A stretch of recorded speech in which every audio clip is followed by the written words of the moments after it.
Good evening, Newark, and welcome back once again to our live Friday Night with Friends. Today is February 19th, 2021, and we want to welcome you to our broadcast.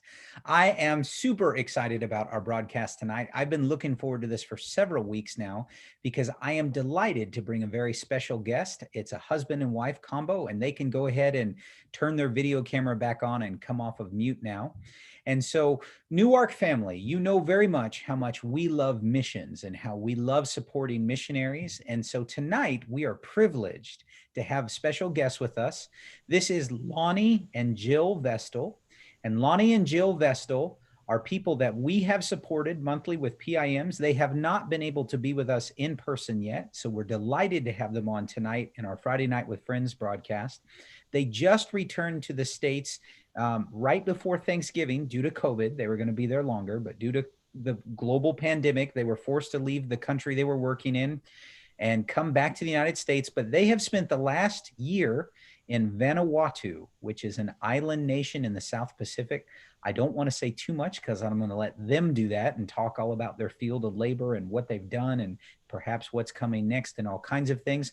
This couple and their two children, Levi and Reagan, have been financially supported by our church as partners in missions. You know, when you give monthly to missions, we support many missionaries. This is one of those missionary families, and we are honored to have them online tonight with us for our live Q&A. I don't doubt that you'll have plenty of questions, so I'm going to let them talk. I may interject a little bit here and there. And in about 30 minutes, Vincent's going to join us, and he'll start feeding them questions from the audience. So I think tonight's going to be a lot of fun, and I'm looking forward to it. So I'm going to stop talking and get out of the way.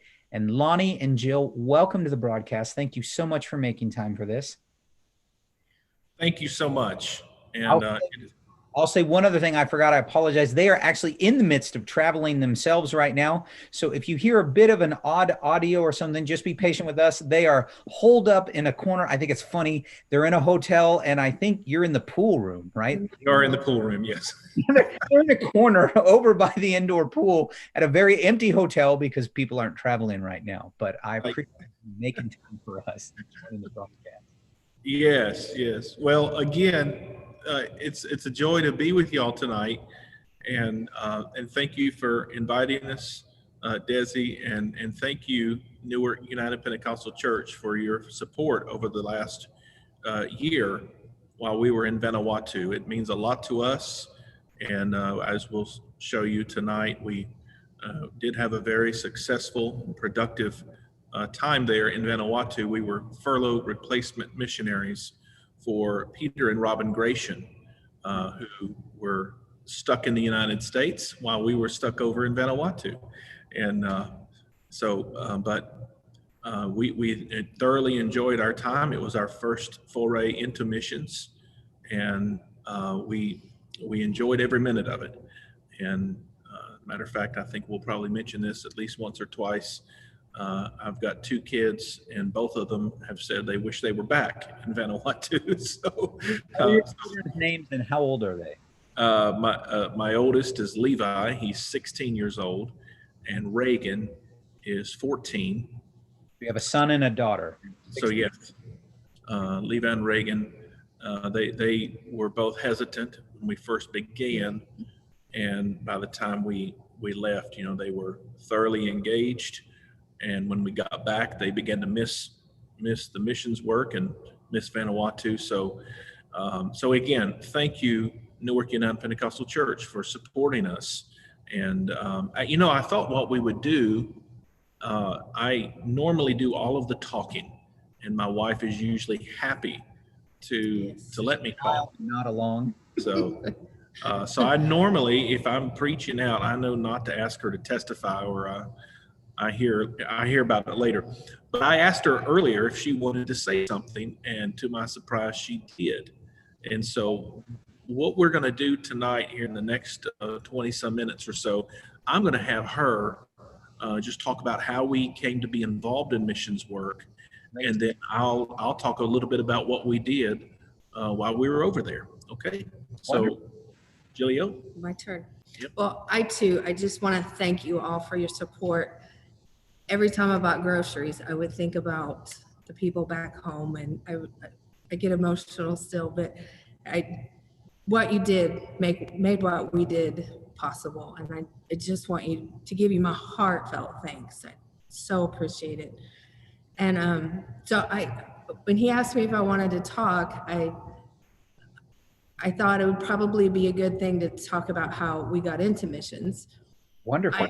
I always felt as a young girl, we would have the missionaries come to our church and give us their presentation, and I would cry and bawl through the whole thing. And I always felt a call to it. And then I went to Bible school, met Lonnie, we got married, and he never seemed interested in missions. He was a preacher. He wanted to teach. He taught at the Bible school. And I thought, well, I guess this is my ministry. We're going to be Bible school teachers or pastors, or I'm not going to be in missions. And then I had kids. When the kids were little, my attitude kind of changed. We had missionaries come through, and I would think, I'm so thankful I don't have to drag my babies onto the mission field. And I even told Lonnie that a couple times, and I must not have conveyed to him how I felt when I was younger, how I felt drawn towards missions. And things started happening. We kind of felt like we were transitioning, and God started reminding me of that desire I had as a young girl for missions. And he reminded me that I had said, I'll go wherever you, I more than once. Through my tears, I told him, I'll go wherever you want me to go. And as a 17-year-old, prayers, doesn't he? Yes, and he will remind you of them. As a 17-year-old kid, I thought, I'm sorry? Be careful what you pray for, Newark. Be careful what you agree to in prayer. But he started reminding me of those prayers that I had as a young teenager. And as a teenager, I thought, I'm ready. Put me on a plane. I'm ready to go to Africa. Yeah. But I wasn't as a 17-year-old kid. I was not. I would have been unsuccessful, to say the least. And so it took a long time for God to bring me to the point where I was ready to be a missionary. And as I said, we started feeling like we were transitioning. We had a church, and we just felt like there was something different that we were supposed to do. If I can jump in, just so we're clear, because our Newark family doesn't know this, you two pastored a church in where? We pastored a church in Mason, Ohio for 13 years. We started a church. There was nothing there. At a church in Ohio. Yes, we started. When we went, there was nothing there. And when we went, there was nothing there. When we left Josh and Alejandro Stewart, who have a thriving Spanish work, and we're so proud of what they're doing. And so one day it became clear that the Spanish work was what was supposed to be there.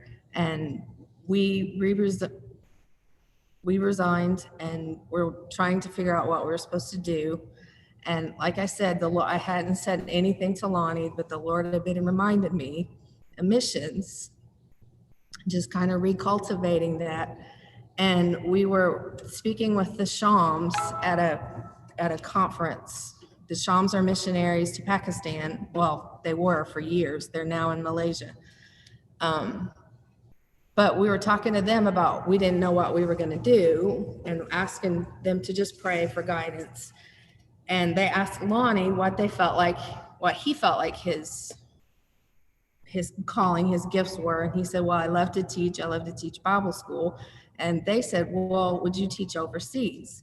And I saw the light go on. It's like the light bulb over his head.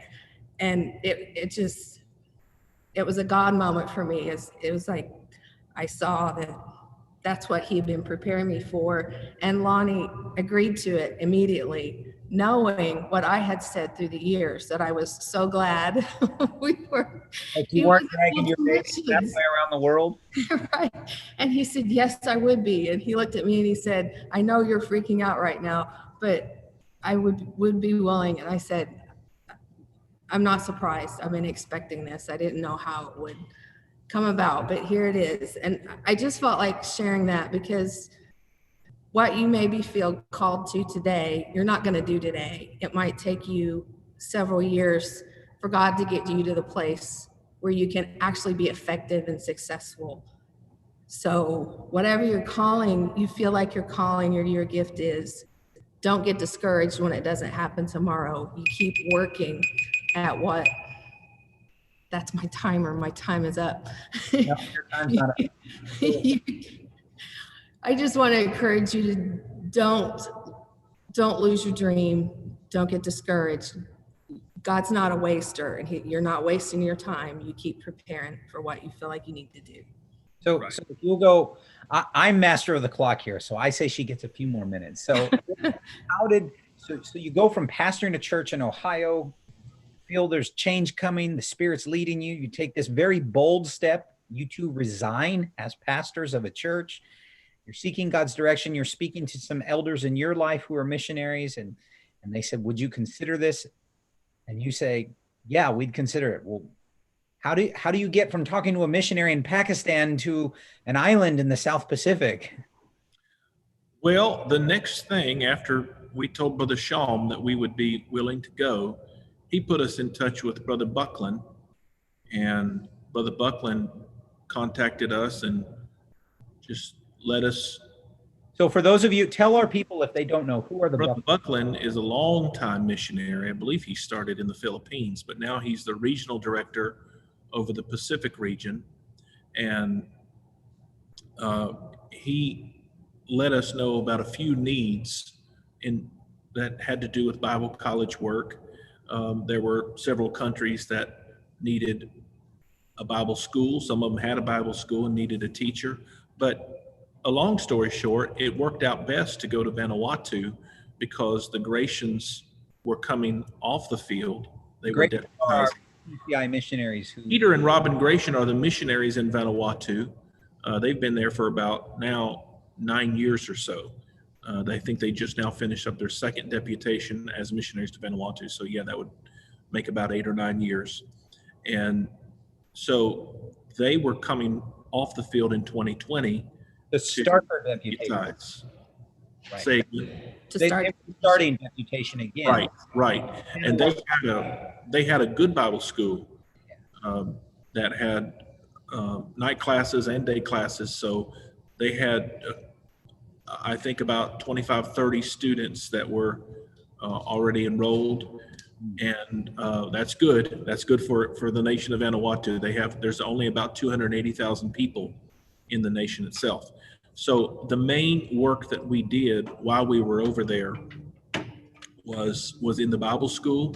I also was the pastor at the All Nations Church, an overseeing type pastor. They had Brother Jeffrey Tahapath was the pastor, but I kind of stepped in to Brother Gratian's role as more or less just an overseer and helper, and they even asked me to preach a few times, so I enjoyed that as well.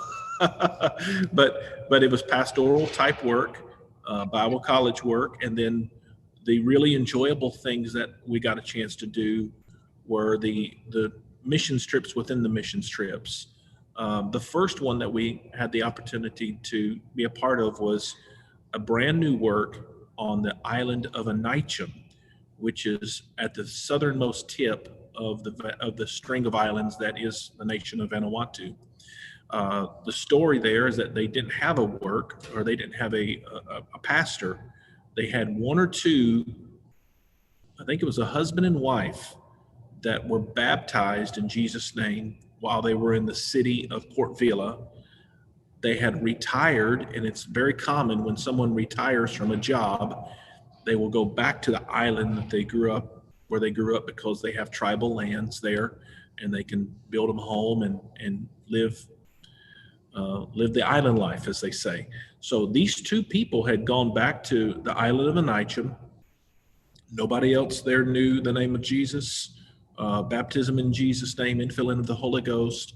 And so they were there for a long time by themselves.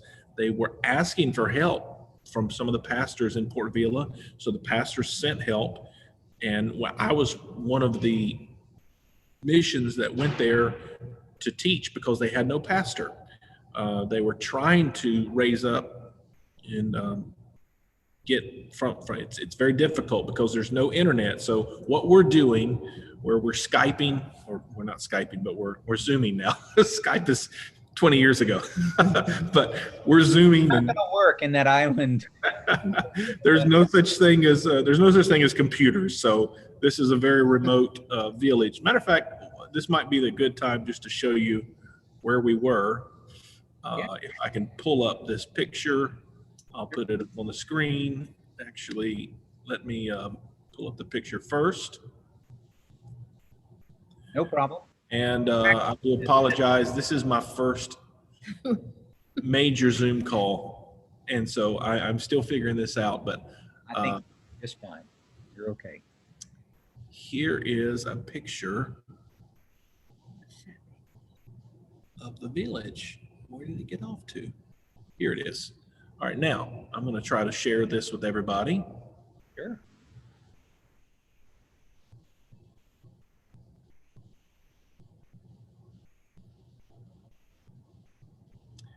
And here it is. Oh, there we go. It's coming up.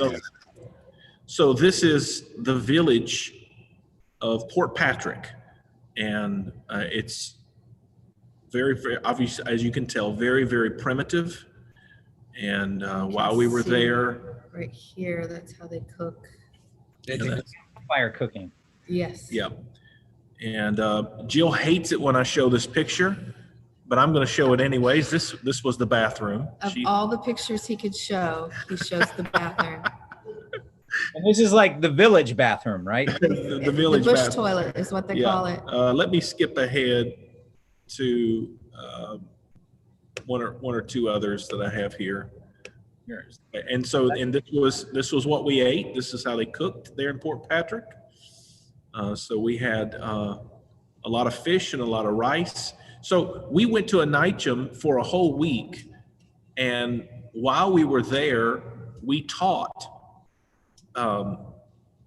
usually twice in the morning, and then we also would have a night service. So we worked like nonstop. We worked nonstop. It was Pastor Jeffrey, myself, and then there was actually a lady who was able to come to train the ladies how to teach Sunday school, to get a Sunday school program started. So the three of us worked round the clock. We lived there in the village.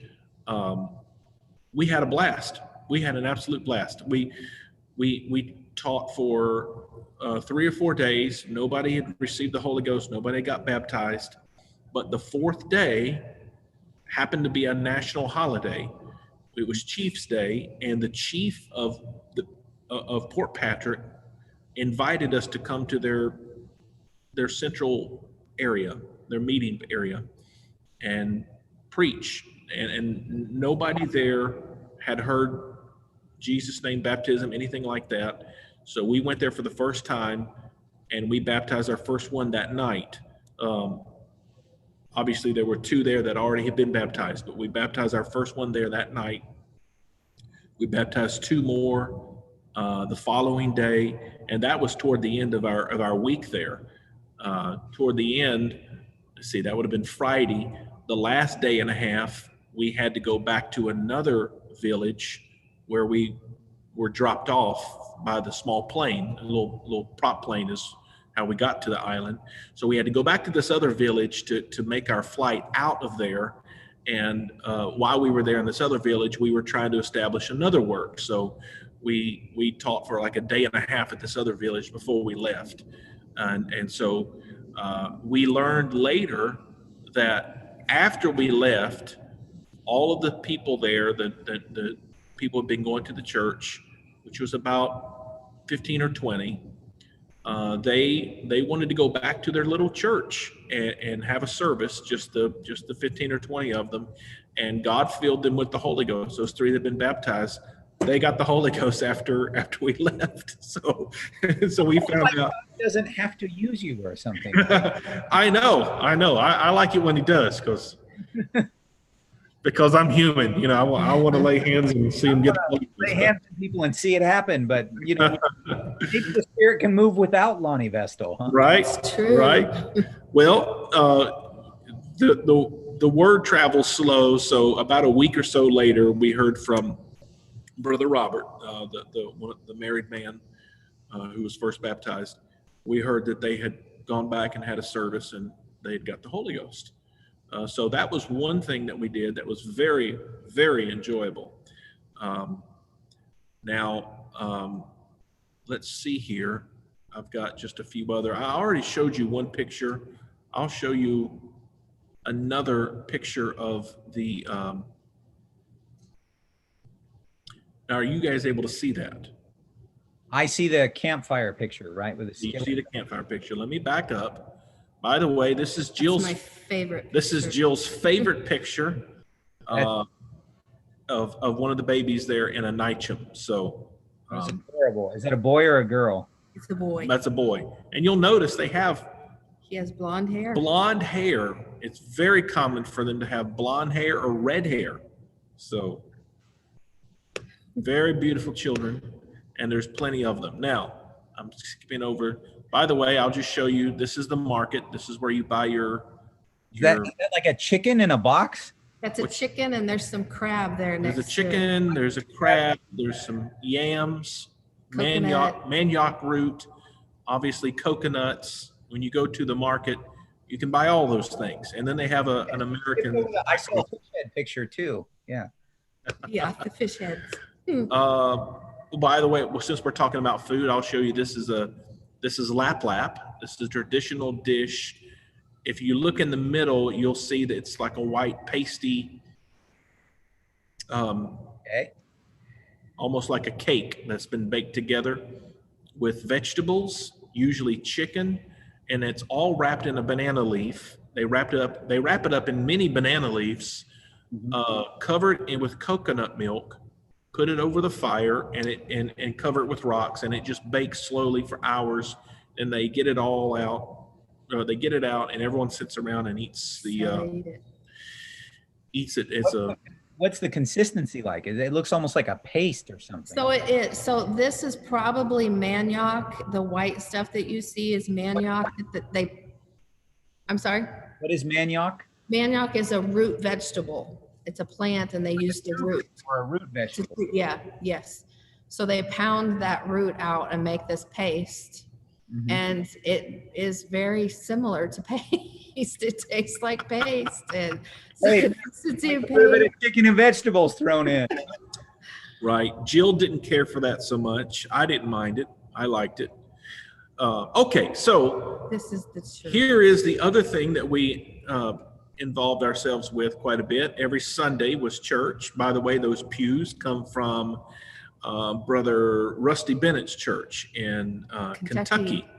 So, so this was All Nations Church. You can't really tell from the picture, but it's about 150, 200 people, and many, many children in this church.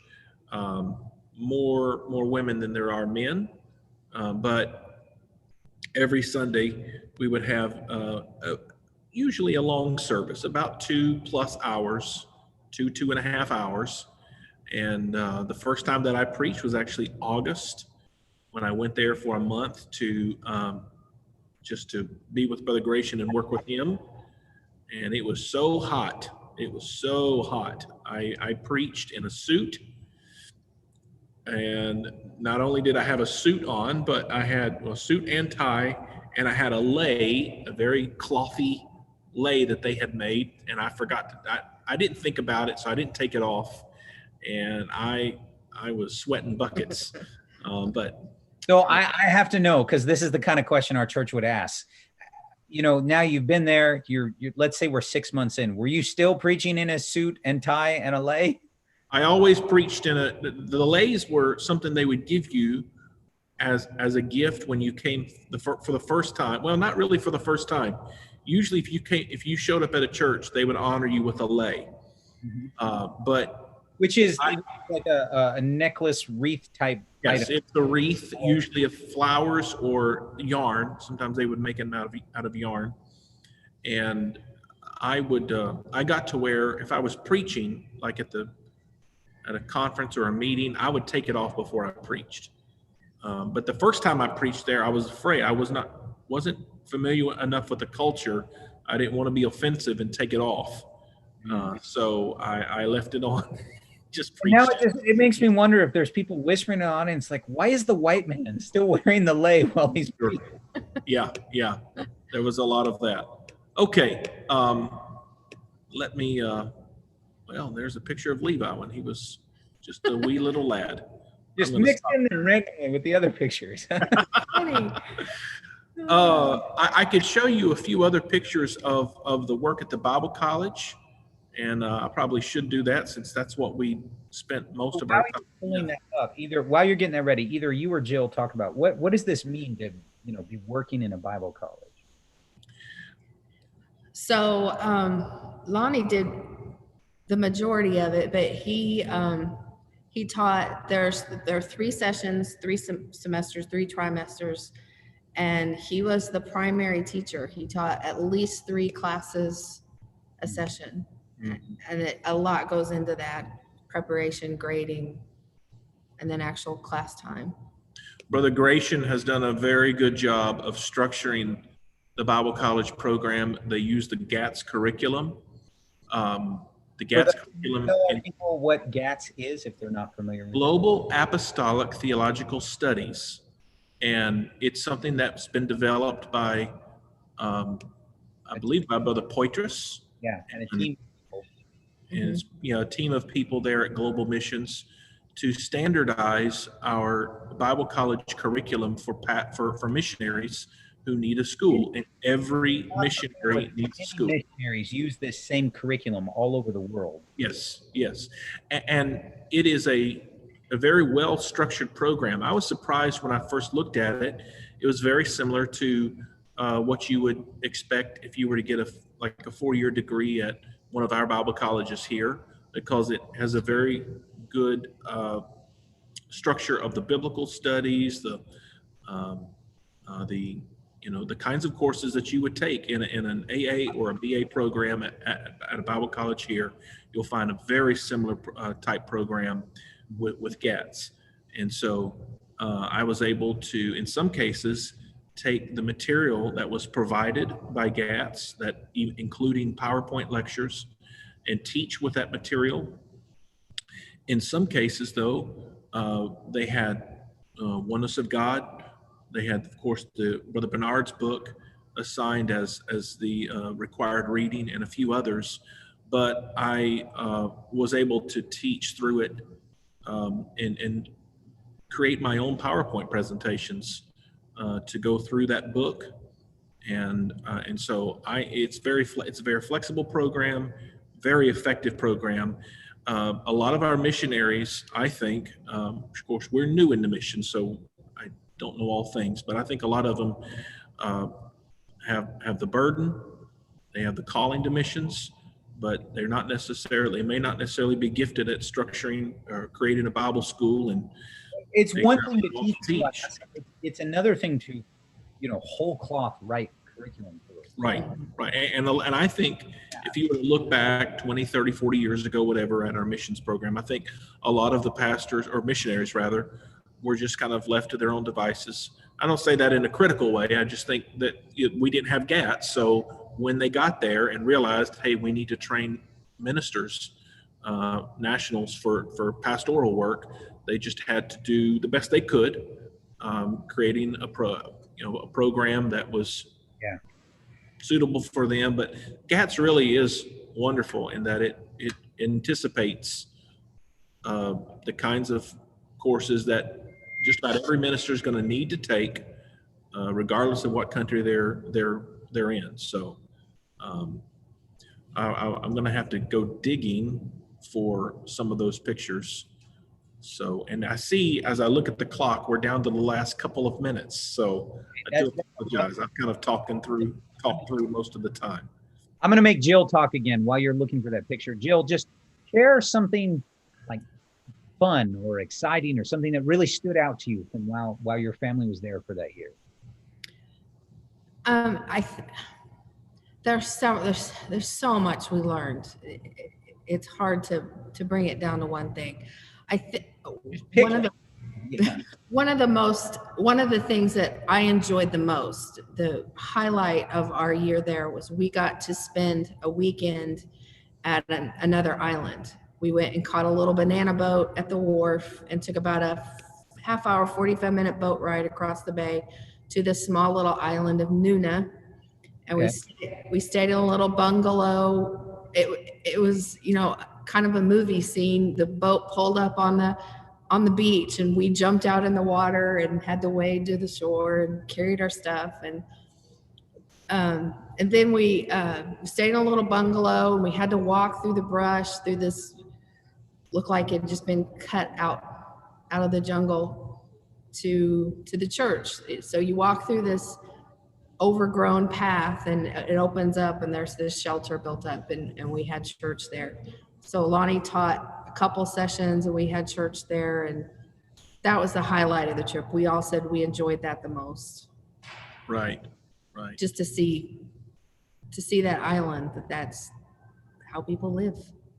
And I will say this, on these remote islands, what really surprised me is just how much these pastors love the United Pentecostal Church. I see a tendency, and again, I don't want to say this in a critical way, but I think it's just part of our culture. A lot of our seminaries are dropping their denominational affiliation. A lot of churches across denominations are changing the name of the church so that it doesn't reflect their denominational affiliation. And it's just the opposite when we go over there. These pastors out in these villages, they are so proud to be part of the United Pentecostal Church. And when we were in Anicham, you don't get more remote than Anicham. There's zero electricity. It is village lifestyle completely. And so what we had to do is we brought in a small generator so that we could use our PowerPoint projector, and we would have 2 services in the daytime, a night service. After the night service, we would have movie night. Now, movie night was us putting up on the screen because of the times church service. Movie night was church service. Movie night was Jeff Arnold and these different ones that preached back in the 80s and 90s, stuff that's available on YouTube. We would find it and download it, and I remember it struck me so much because Brother Jeffrey, who was with me there, he said, this is really good for them. This lets them see what we're a part of. I'll never forget that because it just to see how proud they were to be part of the United Pentecostal Church. That's what really struck me. Are you sharing? I'm going to try to share this, and I guess we'll kind of finish with this. That's fine. Go ahead and share this to the background. Vincent, if you can either tell people to start submitting questions, or maybe you've already got them. After he shares this next set of pictures, you go ahead and join us, Vincent, and start feeding questions.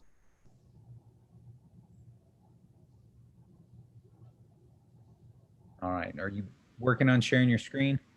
I am. Levi would be so proud of you right now, Lonnie. Oh, he's so proud. He's so proud. Before the call, he was talking about his dad, the dinosaur. Okay, I can see pictures. All right, so this is me, and it's so hot. Even with the ceiling fans, we were not required to wear a suit and tie in the classroom. So that's why. But this is one of our day classes. The night class was about 20 some students. Started out as about 25, 26 students. And honestly, had the COVID not brought us home early, we would have probably had 40 or 50 for Jill's class. They were more excited about her music class than there were any of the classes I taught there at the Bible school. They were more excited to hear Jill than you. That's often the case, but anyways, that's one of the classrooms they have there, and I taught 2-3 days a week, and that's what I did most of the time. Enjoyed it very much. Wonderful. Thanks for sharing that. Yeah. Any other pictures you wanted to share? That's all right. You take it off. Vincent, can you rejoin us? Hey, there we go. Hello. Have we had questions submitted yet? Yes, we've got a few. So the first one is, did you need a translator while you were there, or did you speak the language? I did not need a translator. They all speak English. They also speak Bislama, and you pick it up quickly. It's a pidgin language. What does that mean when you say pidgin language? That means it's a little bit of English and a little bit of their tribal blended together. And so it'll almost sound Jamaican, Broken English. Broken English, and you understand every third or fourth word, and you kind of make sense of what they're saying. So it's not hard to pick up. One time when we went to the island of Santo, I did attempt to preach in Bislama. Did you? And how'd that go? Not so good. I had help. I had Sister Noella, the church college secretary. She translated it for me. So all I had to do was read it. And still, I told someone later on, I said it was like butchering a chicken with a chainsaw. We got the job done, but there was very little meat to enjoy. But after that, and they understood enough in English everywhere we went that I learned to preach different. I talked slower. I found it better just to not even use. A lot of times I'll use a lot of notes, but I found it best just to talk slow and do my best to connect with the people there, rather than focus on deep theological truth or something like that. So you learn not to use expressions. Oh yeah. We had expressions, idioms. Yeah. So they don't translate. But we had a picnic once, and we had what we call hot dogs. And every time Lonnie would say, "Hey, come get a hot dog," they would laugh.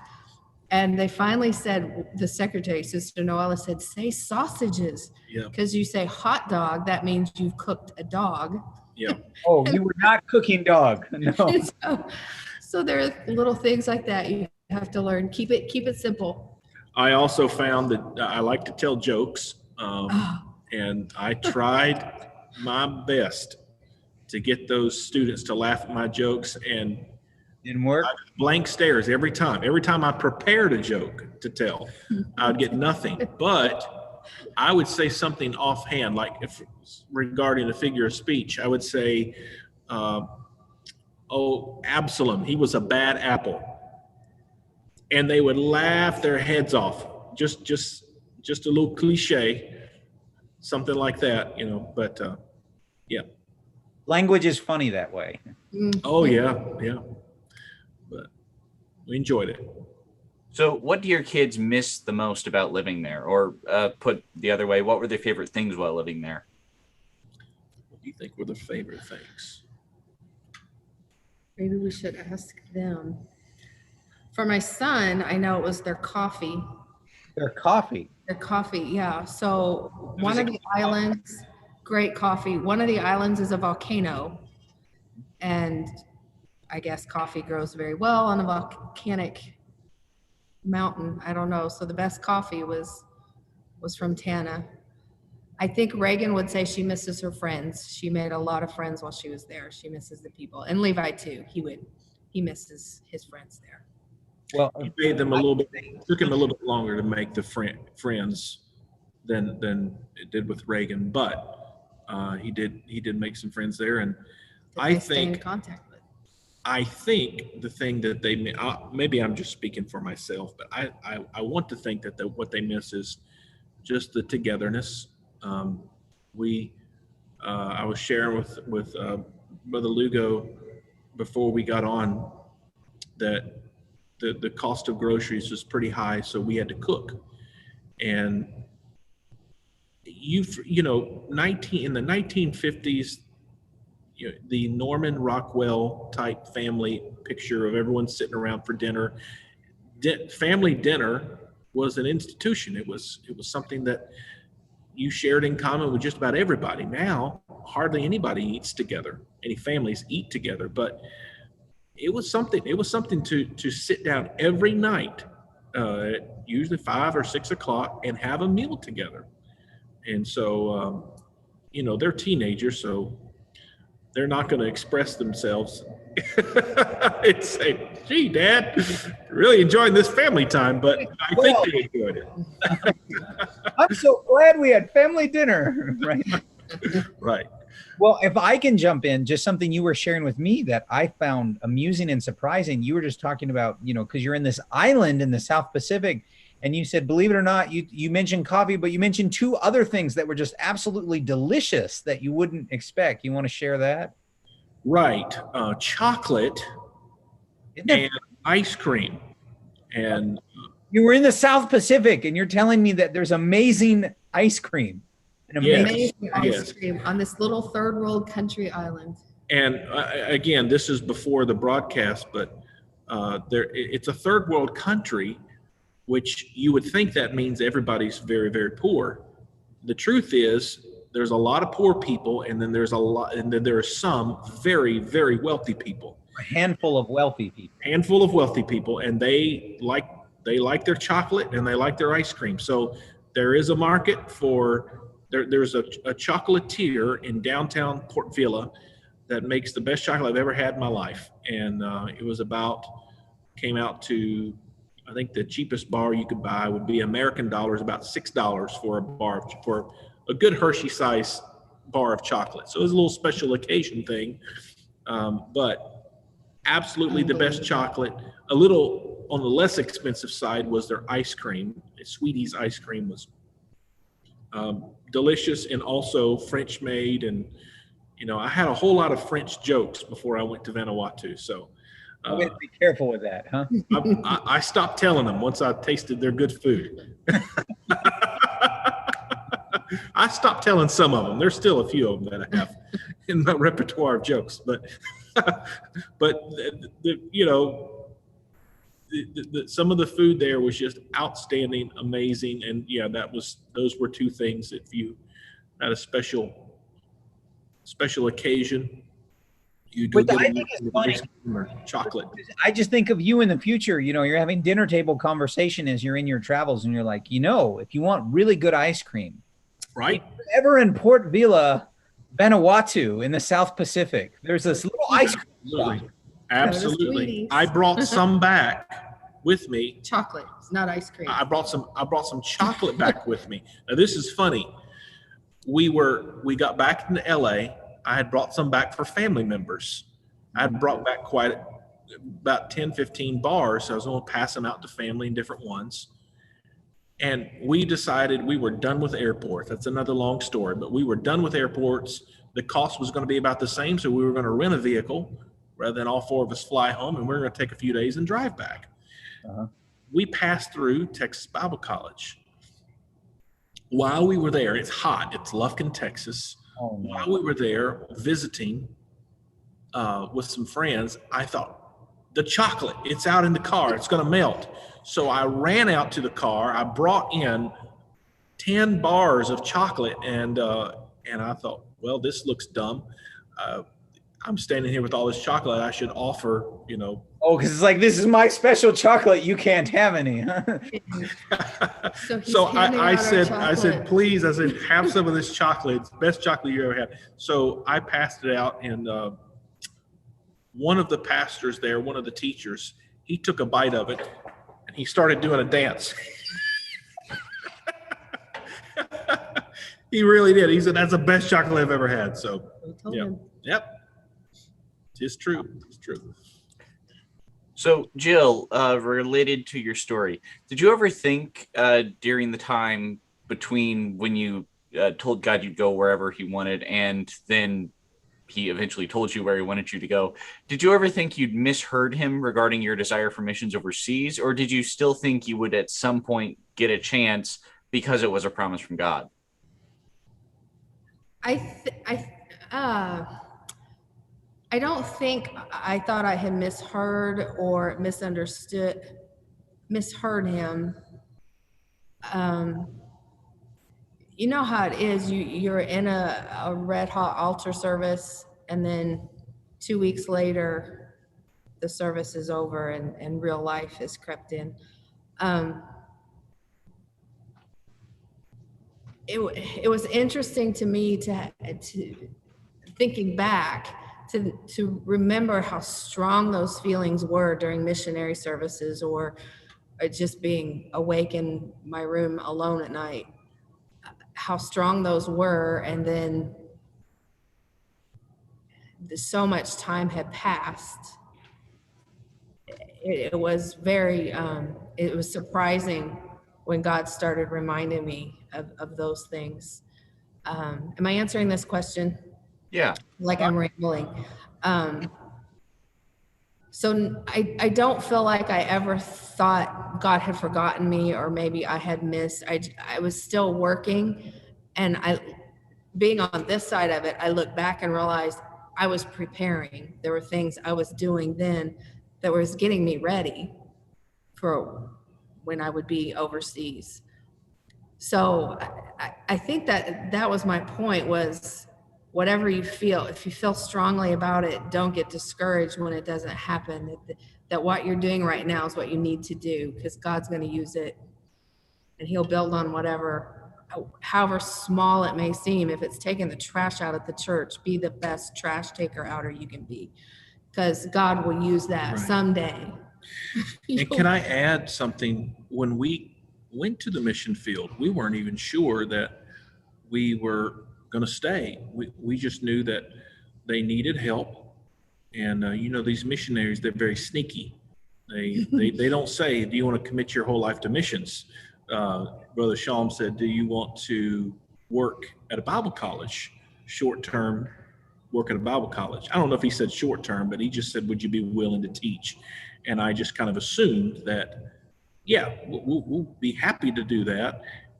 I probably assumed that it would just be temporary as we transitioned into something else, but don't ever assume. And, and so when we went the whole year that we were in Vanuatu, we were praying, wondering if perhaps there was something else for us to do, and this was just something we were doing in the interim, or if this was a new phase of ministry altogether and we were going to move into missions. And it wasn't until we got back into the United States in September.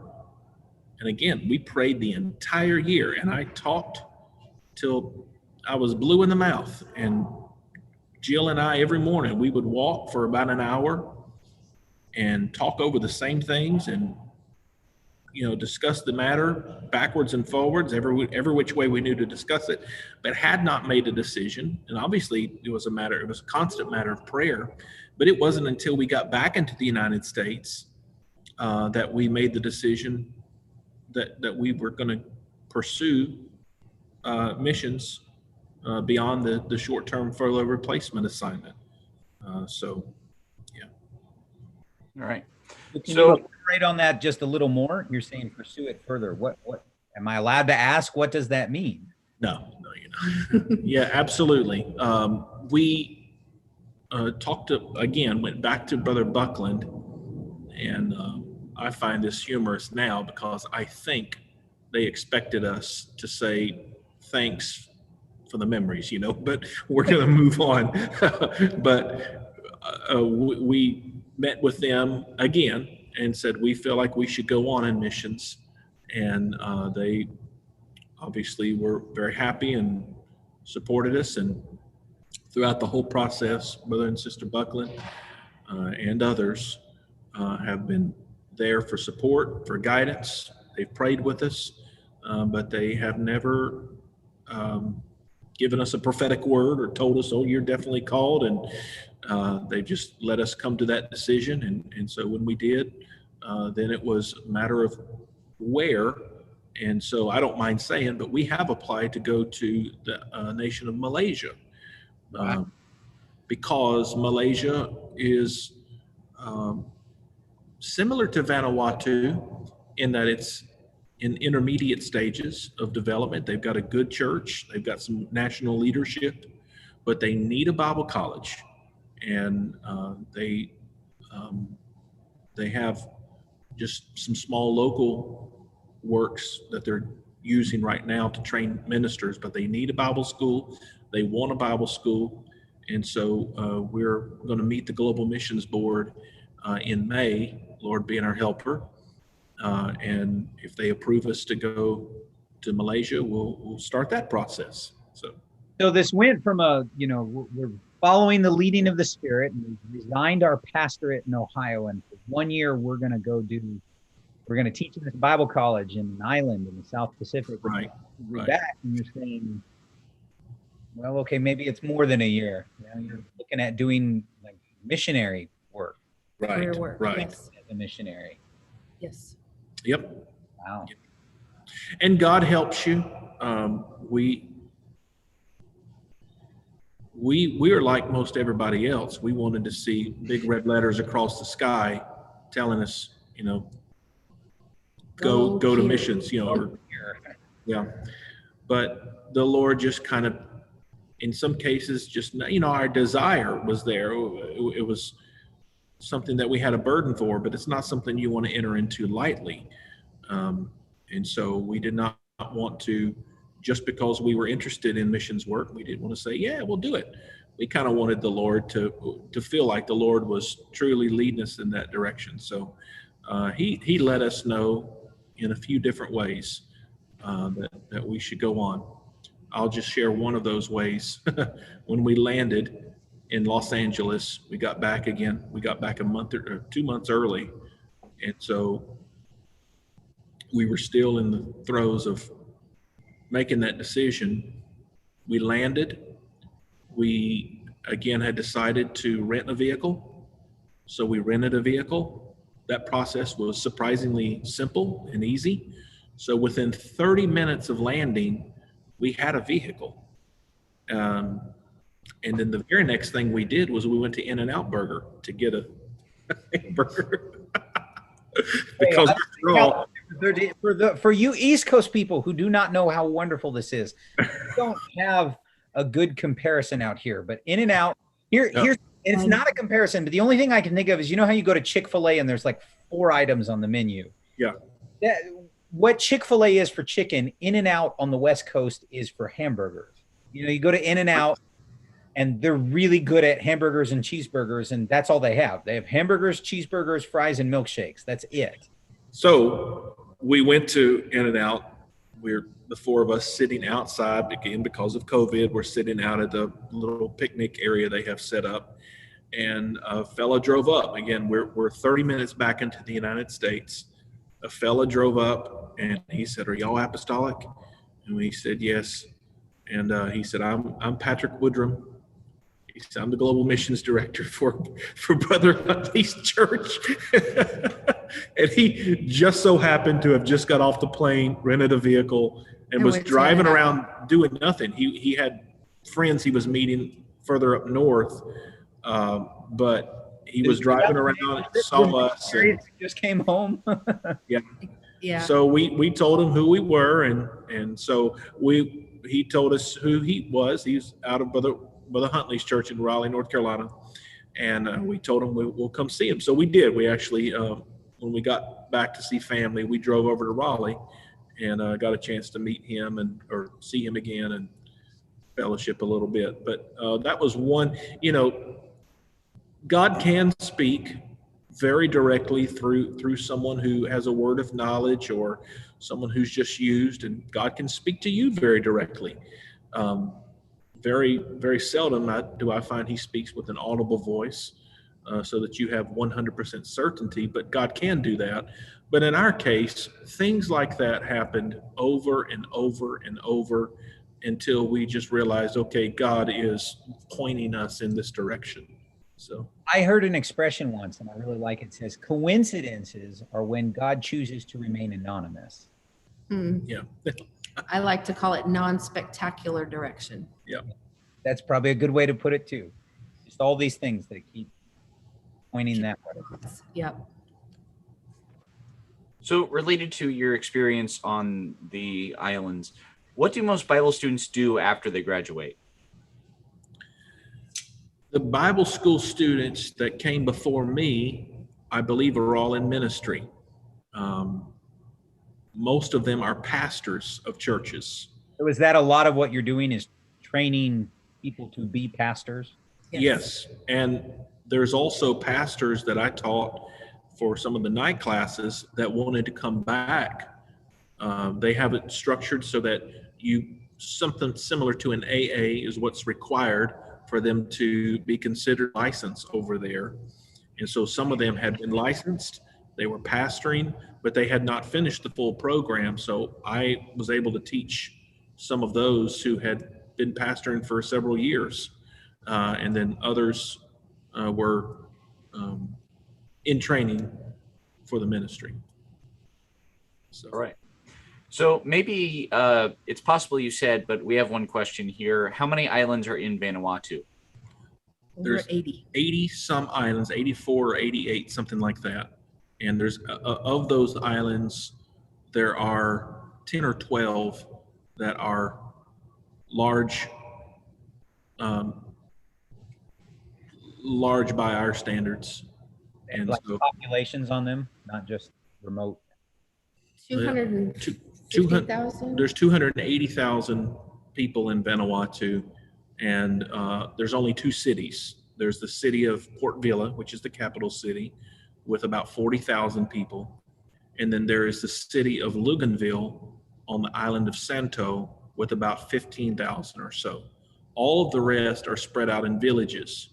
And some of these villages are very primitive, like the ones that I showed you that we went to in Anicham. And some of them are close enough to civilization that they have, some cases, electricity, limited, but they do have some electricity. And other things like, they don't have running water, but other modern conveniences, I should say.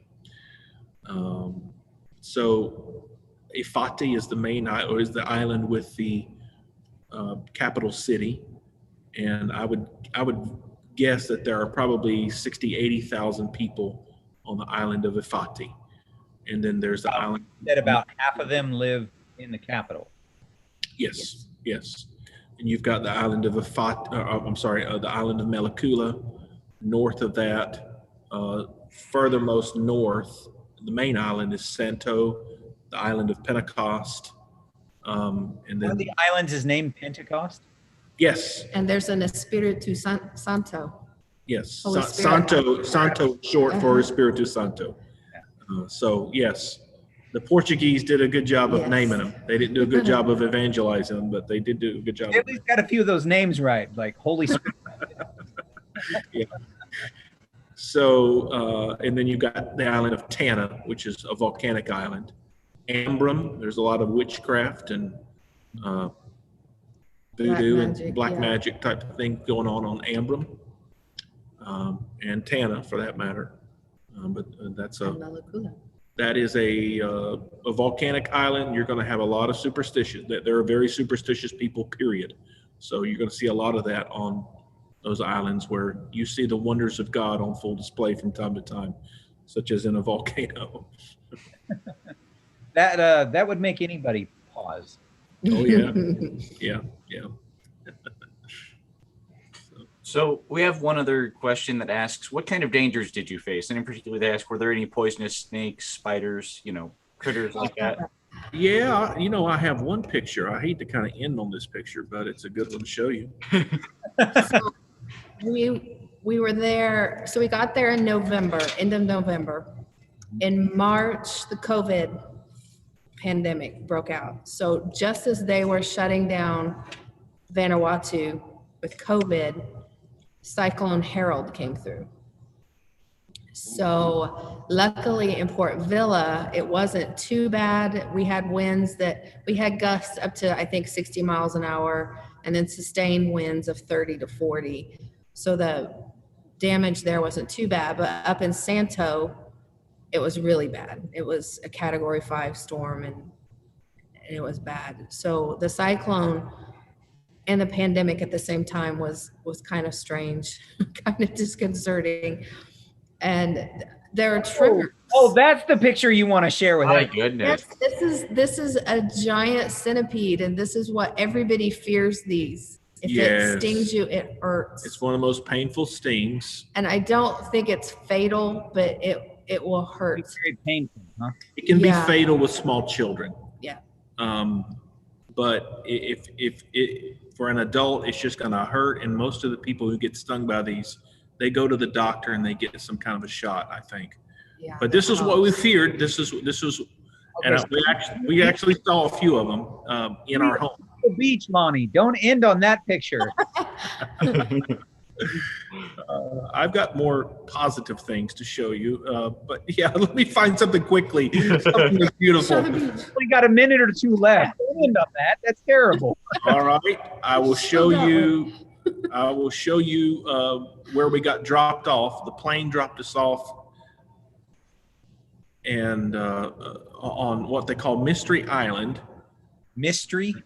Mystery Island, and this is one of the most pretty beaches in the nation, but unfortunately it's owned by like a Carnival cruise line. But there's a very beautiful beach there. That's much better. Don't end with like the demon. Something like this. Yes. So yeah, like I say, this is bought by Carnival Cruise Line or something. So most of the shoreline, I know all of my good dear friends, they gave me such a hard time about walking along the beach and doing beach ministry and all that sort of thing. But most of Vanuatu shore looks like the tree line that you see in the background. It's wooded. Wooded, yes. Yeah, it's wooded. Yeah. What you see there is the island of Anicham. And there are beaches. There are some very pretty beaches, but they're few and far between. A lot of it's just shore, a soil type shore. And a lot of times it's wooded and, so. It's still gorgeous. Oh, yeah, absolutely. This than like the demon insect you put up a moment ago. This is definitely better than the image of God saying, you know what? Let's see how creepy I can make something. All right. So it looks like we are about coming to the end of this broadcast. So let me jump in and say, for those of you who are first-time visitors, or if you don't regularly join us, we do this every Friday night. We have different guests on. We are delighted and privileged that this Friday night, we have some missionaries that our church has supported who are in the States right now, kind of in between assignments, if I can say it that way. And we were able to snag them and have them join us. And we're delighted. Thank you so much, Lonnie and Jill, for joining us. Our pleasure. For our guests and people who may be finding us, you can find all kinds of information about our church at newarkupc.info. During this COVID pandemic, we're doing a lot on our digital campus. We've leaned into it. We have live broadcasts like this. We have pre-recorded broadcasts. We broadcast 6 days a week, every day of the week except Monday at 7 p.m. Eastern. We have small groups on Sunday afternoons. We have children's church, which is online. On Wednesday evening, we have our youth class, which meets online, and they do all kinds of stuff.